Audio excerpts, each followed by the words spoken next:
So ఇక్కడ ఏంటంటే సెంట్రాయిడ్లో ఒకవేళ క్వశ్చన్ మనకి కొంచెం డిఫరెంట్గా అడగాలనుకుంటే ఈ విధంగా అడుగుతాడు. నౌ ఇక్కడ చూడండి, find the third coordinate of the triangle whose 2 vertices are given by 1,2 5,6 and centroid is 3,4. అంటే ట్రయాంగిల్లో 2 vertices ఇచ్చేసాడు, ఒకటి 1,2 ఇంకోటి 5,6. థర్డ్ వర్టిసెస్ ఇవ్వలేదు, థర్డ్ వర్టెక్స్ అనేది మనకి ఇవ్వలేదు, అది అన్నోన్. బట్ సెంట్రాయిడ్ ఇచ్చేసాడు. ఎలా కనుక్కోవాలి చెప్తాను చూడండి. Let me draw the diagram first. So ఇది 1,2 అనుకుందాం, ఇది 5,6 అనుకుందాం. థర్డ్ వర్టెక్స్ తెలుసా మనకి, తెలియదు కదా, ఎక్స్ కామా వై అనుకుందాం, ఆర్ ఏ కామా బి ఏదైనా అనుకోవచ్చు. సెంట్రాయిడ్ ఇచ్చేసాడు జీ 3,4. ఓకే, బట్ సెంట్రాయిడ్ అని చూడంగానే మీరు గుర్తురాల్సిన కాన్సెప్ట్ ఫార్ములా వచ్చి centroid formula. So centroid z is equal to x1 plus x2 plus x3 by 3 comma y1 plus y2 plus y3 by 3. x1 plus x2 plus x3 by 3 y1 plus y2 plus y3 by 3.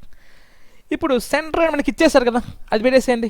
3,4 కదా, centroid 3,4 is equal to x1 1 plus x2 5 plus x3 x3 ఏం పెట్టుకోవాలి మనము, x. చూడండి, ఇది x1 y1, ఇది x2 y2, ఇది x3 y3. x1 అంటే 1, x2 అంటే 5, x3 అంటే x. So 1 + 5 + x by 3 comma y1 అంటే 2, y2 అంటే 6, y3 అంటే y by 3. చూడండి కొంచెం నీట్గా చేస్తుంది.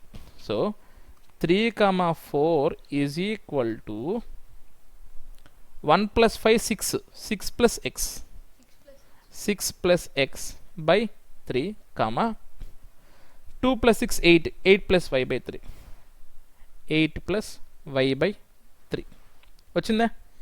ఇప్పుడు xy వాల్యూ కనుక్కోవాలి అంటే దాని మీనింగ్ ఏంటి, ఇవి రెండు ఈక్వల్ అంటే ఈ x కోఆర్డినేట్ ఈ x కోఆర్డినేట్కి ఈక్వల్ అవ్వాలి, ఈ y కోఆర్డినేట్ ఈ y కోఆర్డినేట్కి ఈక్వల్ అవ్వాలి, అప్పుడే కదా ఈక్వల్. ఈక్వల్ అంటే దాని మీనింగ్ ఏంటి, ఈ వాల్యూస్ ఆ వాల్యూస్ ఈక్వల్ సమానము అంటే ఇక్కడ ఎక్స్ కోఆర్డినేట్ ఇక్కడ ఎక్స్ కోఆర్డినేట్కి ఈక్వల్ అవ్వాలి అంటే 3 should be equal to 6 plus x by 3 comma 4 should be equal to 8 plus y by 3. So ఇక్కడ ఎక్స్ వాల్యూ కనుక్కోవాలంటే ఇక్కడ ఎక్స్ట్రా ఏముంది మనకి 3, ఏమవుతుంది డివైడ్, అవతల పోతే ఏమవుతుంది నాకు మల్టిప్లై, ఇలాంటివి జాగ్రత్త తీసుకోండి. 3 3s are 9 is equal to 6 plus X. So మన ఎక్స్ మనం కనుక్కోవాల్సిన ఎక్స్ మాత్రమే, 6 ఏమవుతుంది ఇక్కడ అడిషన్, అవతల పోతే ఏమవుతుంది సబ్ట్రాక్ట్. ఎందుకు చేయాలి ఆ విధంగా, నాకు కనుక్కోవాల్సిన ఎక్స్ మాత్రమే, ఎక్స్ మాత్రం కావాలంటే ఎక్స్ మాత్రమే పక్క పెట్టాలి, 6 ఎక్స్ట్రా ఉంది అవతల పంపించేసేయండి. So 9 - 6 is equal to x which implies x is equal to 3. In the similar way 3 4s are 12 is equal to 8 plus y, 8 add అవుతుంది అవతల పోతే subtract. So 12 - 8 is equal to y, so y is equal to 4. So my coordinates will be 3,4. ఇది missing coordinate. ఈ విధంగా కనుక్కోవాలి. కొంచెం twist చేసి అడగాలంటే ఈ విధంగా అడుగుతాడు. Okay clear.